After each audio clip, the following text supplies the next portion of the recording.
This is the Hopewell Iron Furnace Historical Site, located in eastern Pennsylvania. It's one of the most organized iron furnace sites I've ever seen.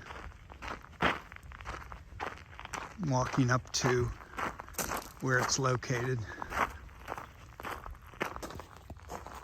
I think why they developed this one is it has all the components of iron making in addition to the furnace. You're going to see in a moment that the furnace itself is not in good shape. This was called the cooling shed. And they would cook charcoal, which is a precursor to making coke. The furnace itself isn't that impressive compared to some of the ones we've seen in western Pennsylvania. This was an anthracite furnace, which was considered a new iron making method.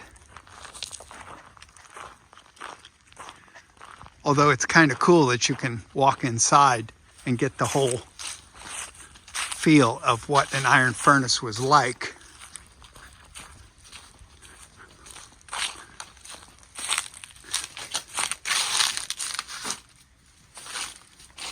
This is the inside, and it usually had 4 openings like you see here.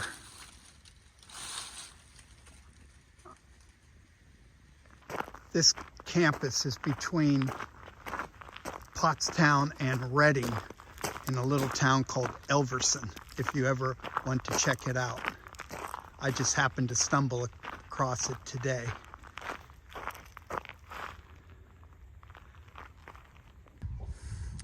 The Western Pennsylvania iron furnaces operated in the 1840s and 1850s.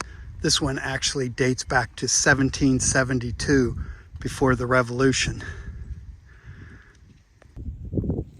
And I guess if you're walking it, it's 17 miles to Reading and 25 miles to Valley Forge.